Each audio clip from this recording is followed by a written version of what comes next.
Alright, well, I was in the middle of recording an update, and my phone decided to have Yahoo pop up, and blah, screwed me up. So, anyways, what I did have was I wanted to show this APC. I think it's cool. It reminds me of the rhinos from Warhammer. So, that was pretty cool. I had a better shot of it as I walked by. What I had going on is, it's Sunday. Sundays are my day that I go down, I get a haircut, because, gotta look good, gotta look professional on Mondays. I was walking back and I thought I'd put this up. Okay, I'm at Fort Knox. A lot of y'all know this. So, historic Fort Knox, the Armored Force School. Following formation of the Armored Force in July 1940, a specialized school was authorized and activated to train officers and soldiers for armored divisions and battalions of World War II. Formal instruction began 4 November 1940 with enrollment of 200 officers and 2,000 soldiers. Subjects included tactics, gunnery, communications, and driving and maintenance of tanks, wheeled vehicles, and motorcycles. An officer candidate school was established in May 1941 and graduated 11,600 lieutenants before inactivation in 1945. In May 1955, the Armored School was redesignated the U.S. Army Armor School.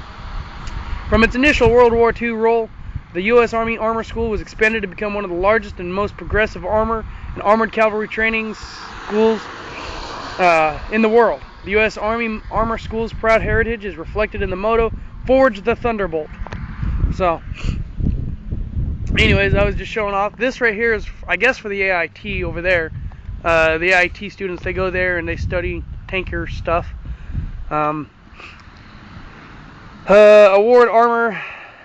Not quite sure what this is, but it's kind of a cool little plaque that they got here, so just thought I'd add that. Then over here, this right here is the insignia crest, I guess, for the armor division. Sometimes you'll see a patch on the soldiers, and it'll say Old Ironside on the side of it, or on the bottom of it. And then I'm assuming that right there is a cutout for the cavalry and the Cav Scouts, because they do training like that here. So, anyways, this is just a little shot of Fort Knox. They're doing work on that building right there. Got a tank. You'll find you go to a army post. I don't know much about the others, but I know army posts, the ones that I've been to. Every single one of them, you got tanks laying around. You got, I don't know, it's pretty cool. I mean, to me, because I take a lot of pride in this. I take a lot of heart to it. And, I come from the middle of nowhere, from the desert. So, I see the tanks sitting around. I see Hummers driving around. I see soldiers. I see Army lifestyle. And the fact that I was able to get to where I'm at now, I'm proud of myself. And I take pride in that. I'm thankful to be in the position I am. A lot of people take for granted what they've got. That you're a soldier, you should take pride of it, which I try to do. I try to put my best foot forward at all times, because if I don't do the best, if I don't do what is right, what is expected of a soldier, then what's the point of being one? What's the point of wearing the uniform, or being a part of one of the greatest fighting forces in the world? So I like to try to reflect that as much as possible.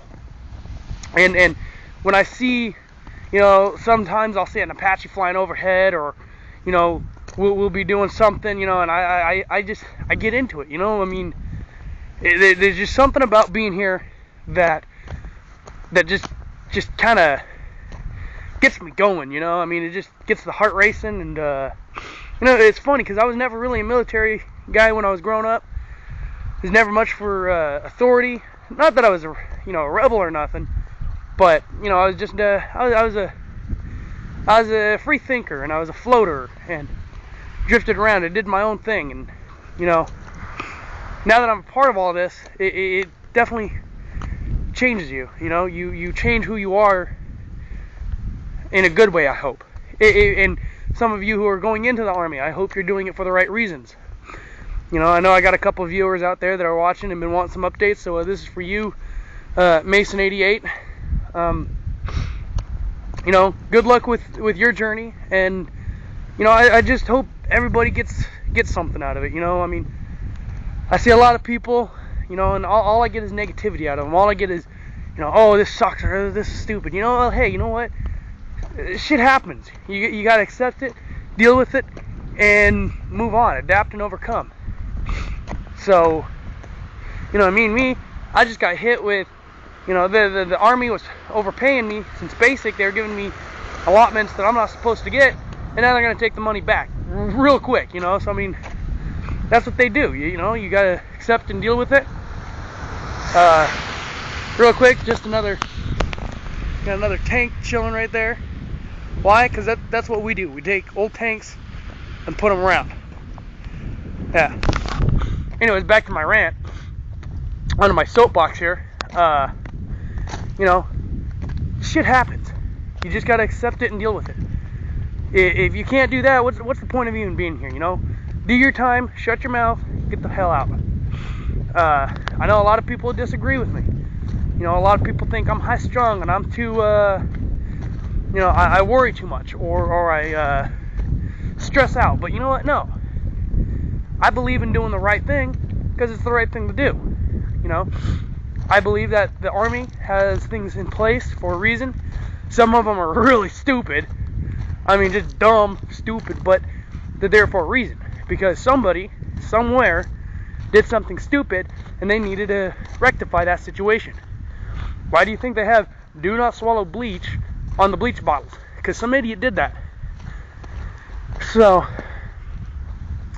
you know, I mean, it's all what you make of it. You know, so if you're going in the Army, or the Marines, or Air Force, or whichever branch, best of luck to you. Do it for the right reasons, though. Don't do it, and don't let negativity suck you down. You know, try to stay positive, because, you know, the first couple of months, those are the worst.